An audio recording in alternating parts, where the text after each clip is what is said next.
All right, let's get this meeting going. 6 p.m. I'm here, Tom's here, Marty's here, Meg, Barb, Ricky, and James Coffey. All right, good evening, folks. At this point, we'll go to public comment. Is there any public comment for this evening? All right, seeing no public comment. I'm going to jump in. A number of items, but I think a fairly short meeting nonetheless, so jump into it. The Clinton County Shared Services Panel wrapped up its third public hearing this morning. There were a number of people that did speak over the course of the last couple of days on some of the items. Mr. Zurlo, as the CEO and chairperson of the panel as it's laid out in the law, will be putting together some of those comments to be shared with the panelists. I would argue much of the shared services panel continues to remain the same as what I've shared with you in the past. One item that I continue to try to champion, and speaking with my colleagues as town supervisors, is asking that we continue this conversation though. I think largely that has been, in my opinion, one of the best benefits of these panels is getting people in the room to have some conversations. So I am working with the other town supervisors and other electeds to try to continue having those conversations. The model still needs to be worked on, and hopefully if there's a will, there's a way. So I'll keep you updated on that. That's just something, and during pretty much every meeting that we've had so far, I've been that obnoxious squeaky wheel saying, why aren't we having these, continuous conversations? And, I started having that conversation before we even had the service panels, trying to get people in the room. So, and it's been appreciated by some. Yeah. You feel optimistic, Mike? I do. Meg will probably slap me. Cautiously optimistic. Right? I was going to add that. But I am. I talk with a number of the town supervisors on a regular basis. I mean, Rick Potiker in Scholar Right. Falls. I mean, we have a really good relationship. It helps that he's a next door neighbor. But Douglas from Blackbrook and I talk on a regular basis, and I just think that there could be some more benefits, especially in having, in developing a relationship with the county legislators. And also Assemblyman Jones and Senator Little. There are a number of laws or roadblocks to collaborations that need them to assist us in maybe changing some of the design with the bureaucracy at the state level. That kind of trickles down. So we need to engage them as well. So. But that said, this state mandate will realize savings of almost $1 million in our area, and it wasn't even considered for conversation before it became a mandate. We shouldn't need a state mandate to have these conversations. Oh, I agree. Yeah, I absolutely agree. And I won't quote the exact number, but the one thing that is beneficial is the collaboration or the communication, the collaboration, compromise to get some of those opportunities through cost savings as well as efficiencies. That is the point of local government. Yeah. It should be happening constantly and consistently. Yeah, and shared services happen, but I think that it's the model of working with not just the towns or just not the villages or not just the city, but having that link to the county has been beneficial. So we'll see where it goes. Just a quick reminder, a number of weeks ago we authorized going after a grant through the Northern Border Regional Commission. Pleased to say that we secured $500,000. That's great. Terrific. I'm extremely pleased with that. And to give credit where credit is due, I want to again express appreciation for Senator Gillibrand as well as Congresswoman Stefanik, who helped in partnership with that. We received letters of support through both of them, And I know I have mentioned to you in the past that I have been continuing to work with our representative on a number of other possible funding opportunities, and it was the Congresswoman's office that called to alert me of the award. So I was pleased with that. So. And that would be for the water. Mhm. Yeah, Okay. yeah. Project. Yeah, it's going to go right into our capital plan. Does that mean we'll be able to advance it a little bit, or is it? Oh, it is moving forward. We already, the Cumberland Head tank is done. It's finished, yeah. And they are already out at Clinton Community College, working on that. That's the next one that's in the system. So we continue to advance what I believe for government is aggressive. Totally. You know, I've said before that government has a tendency to work at glacial speed, and I'm pleased with us continuing to move forward. And there's other elements that, you know, that will be before you folks in the coming weeks. You know, weeks could be in months or so on and so forth. I want to just make you aware of this, and Meg can certainly contribute to this. One of the things that I'm really pleased with is, after the wood grain fire, we engaged in a number of conversations with the Katie'ville Fire District, just wanting to better understand the system. And I think it's because we have such a good relationship with that department that we worked with Scott Stoddard and the water department and his team to come up with kind of a teaching exercise and then a dialogue that we could talk about what the system can and cannot do, what its limitations are, also touched on the capital plan. And from that, it was then recommended that we pull in the other fire chiefs from around, you know, the town to, again, engage in that conversation and to create a stronger collaboration amongst everybody. And I think that has really been beneficial. We're learning some things, we're sharing a lot, and Meg and I have had some conversations between the two of us that we hope to continue to develop, you know, models for increasing that. And of course, each of you serve as a liaison to your fire departments. You know, again, I would just remind you and ask of you to extend yourselves to them, you know, as a link. And you know, I just think it's beneficial. And one of the things that I'm working on is the fire departments continue to, not all, but most, to be in a situation where recruitment can somewhat be soft. So what do we do to support them to increase their members? Because by having volunteer fire department, fire departments, they help with the taxes. So what we're going to do is try to celebrate local businesses and encourage local businesses to allow for volunteer firefighters to leave their work site to go and help extinguish fires in various categories. And it would be up to the business to sign on, but we just want to promote it. We want to help drive that message out as a resource and work in collaboration with that. So again, in the coming days, weeks, we're going to be rolling that out. I've reached out to a couple of different people, but Nova is really a really good example of a company that is doing it. Of course, many people might say as a larger company, it might be easier to kind of, you know, to manage that if one or two people need to leave the site. But I can tell you, another business here in the town, smaller in size,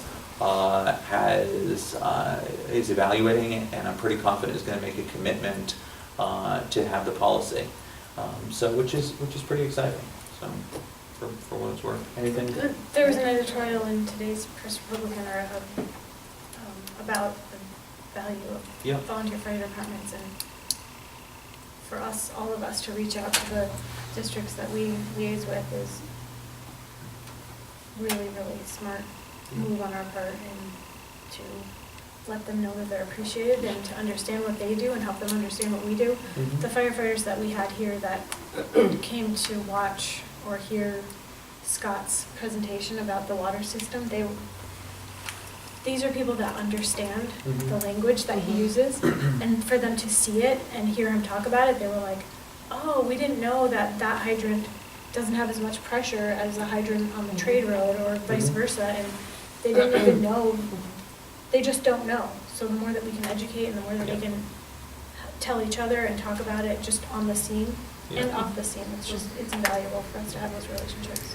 I was also appreciative of Office of Emergency Management was represented as well. So it's working in collaboration, and, you know, when there's, and we've had them, not just the Wood Grant, but we've had fires in, you know, hotels before. And, Just the one in Butte town, Yeah, I a was couple just weeks gonna ago. say, It wasn't in the town, but Yeah. the town took the brunt of the yeah. water. But what I was gonna say is, Steve from Codes and Zoning, or Ellen, have had to come out, so it's not just the water department, you know, our team has responded to help out, but having that ongoing relationship with them, I think empowers everybody to do their job the best that they can, so. Personnel, I would just remind folks that there was a letter from Rick Rasco before folks, and I know Marty May had an opportunity to evaluate with Dick, and Deborah was off this week, so that's why we're light on resolutions, but the general concept will be there behind this, and I will present the resolution for full consideration next week, but you should have Rick's letter of justification already.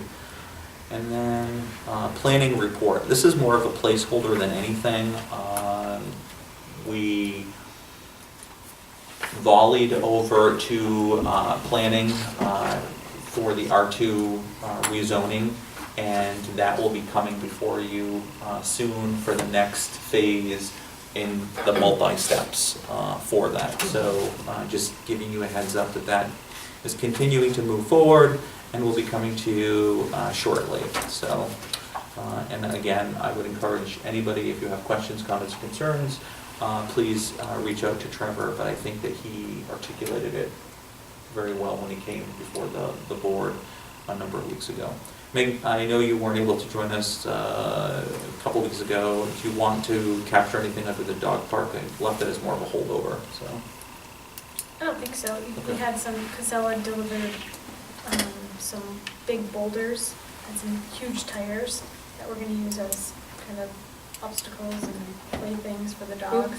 Rick and his crew have started putting the fence in, and it's pretty much just Yeah. moving forward. I saw that in Rick's report, Meg, so. Yeah, and going back to Rick and his personnel note, I truly continue to be impressed by Rick and what the value he's Mhm. bringing to that department and to our town. He's somebody that I would want on my team. I'm glad that he's on our team. He's hard to catch sometimes, and when you can catch him when you're here and just chat with him for about 10 minutes, he's willing to share information and an update on what he's doing, you know, so what's going on this week, and so Just he as steps a- up. As a committee member on his committee, he reaches out regularly, Mhm. just to let you know what's going on and check in, and it's really good stuff going on. Thank you. Ricky, I know that you had expressed an interest in having a conversation with the board. Do you want to share? Now with Christine leaving, that leaves the morning shift dormant with nobody in there. And I said it with the blessing of the board, and I talked to Pat about the cost of doing it to increase the hours for me and put me in full-time. So I'll be here from 8 in the morning till 4 in the afternoon. So one of the things, and I would need clarification from Jim and others, because you are a salary elected official, it's my understanding that you cannot increase a salary mid-term Right. without a local law. Right. So can we grapple with that a little bit? Are you just going to be covering, or are you doing it temporarily until you can get a deputy? What's the... I'm looking for a deputy, but it's hard to find, to find somebody that's retired that can come in and work 4 hours a day. I mean, even a younger person, when you have Stewart's right up the road, the new store, and they're starting somebody off at Stewart's for $13 an hour. And after 6 months, then they go to $15 an hour plus benefits. So, you know, there's, to get somebody to come in and do something with no look in the future is hard to do, you know? It's hard to do a $18 million capital improvement for a water and wastewater department too, but Yeah. figuring out a way to do it. So I think we can probably help you find a deputy. You should have coverage besides yourself in the office. Yeah. No, I understand that, yeah, but, Because that worked out really well, Rick. I think the bridge of that period of time that Christina could fill in was helpful. Like Meg said, we're here, we'll support you. We'll come up with a solution. Are you, in Christine's last day is tomorrow, correct? So, I guess there's a couple of things that I would offer to you, Rick, is one is, I'm going to be putting out the next news and notices, hopefully next week. And if you wanted, we could put something there. We certainly could put some type of ad on Facebook. We can certainly put something on our webpage. I mean, those are kind of the general, areas to capture. If you wanted to, I think we could find the allowance to put something in the newspaper too. I would argue I think you may find the opposite of not being able to find somebody, but you may be overwhelmed with potentially the number of people that are looking for a part-time job, be it a retiree or not. Could be a parent that has kids and are looking for just kind of that niche area.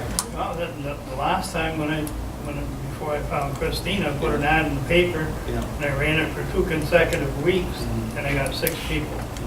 How much did it pay per hour? How much? $10 an hour. So is there any way we can increase that? I mean, there's a conversation that could certainly, occur, I think, from a number of standpoints. My personal sensitivity, and it hasn't been brought up, but is to look at Elaine, who's been here for a while and has been working, I think she's at about $12 an hour, is to be, as fair as possible. The other part to it is, when you look at Christine, she would have continued in that capacity. So I don't think it was necessarily money.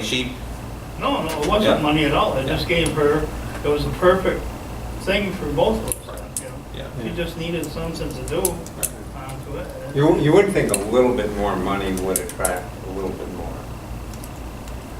I don't know. I would argue a little bit of money will always attract more. Yeah, so that's what I think maybe we ought to consider it. Yeah. So, but Well, perhaps we need to look at the. When you say, Mike, you're saying that, I forgot her name, Elaine, she's getting 12 an hour? and thereabouts. So I guess your point was you wouldn't want to advertise at 13 an hour. Right. No, Yeah. it can't. No, I know.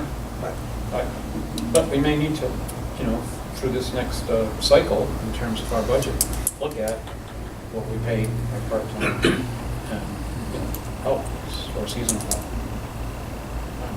And I think we should take it as a whole rather than one at a time. Do they get any benefits with that when they're part-time? So, On the last one of the old system that, when I was hired under the old program, that was part-time to get benefits.